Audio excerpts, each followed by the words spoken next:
Hi guys, my name is Elizabeth and this is Miranda, and today we're going to go over the poultry digestive tract.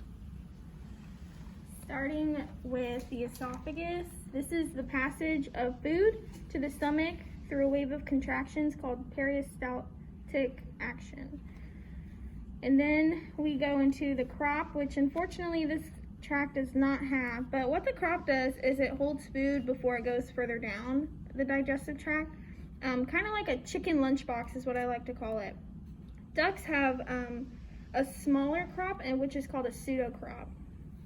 And then we have the proventriculus.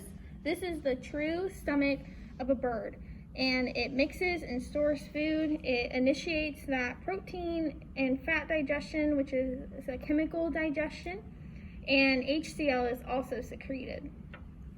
Then we have a humongous gizzard on this tract. We were actually really surprised how big it was. And this is going to be the mechanical digestion for the bird, since they don't have teeth. So it's very muscular, and it chews the food by using small stones, or it's called grit, that the bird consumes. And like I said, this is their mechanical breakdown of food. Birds need this grit since they lack teeth, as a form of mechanical breakdown, like in other species.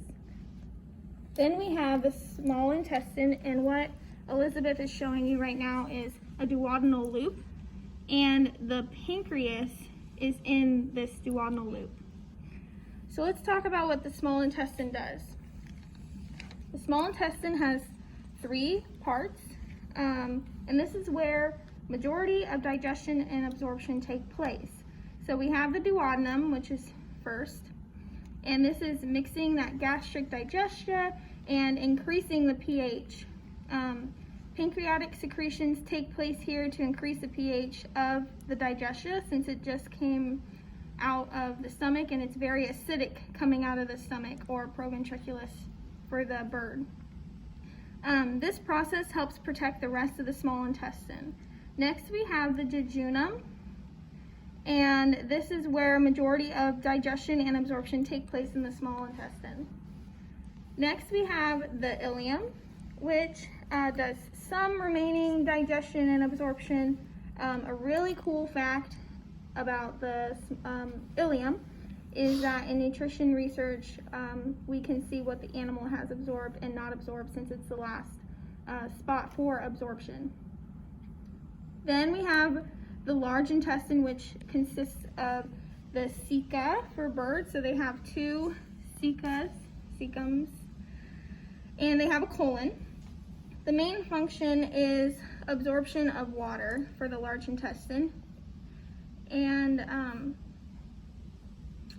birds are monogastric, so this means they only have 1 stomach, but they still do some fermentation in their ceca. And then lastly,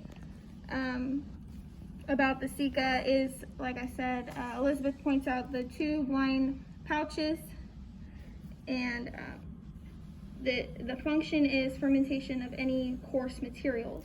And then we have the cloaca, which is a common orifice for urine excretion, fecal excretion, and reproduction.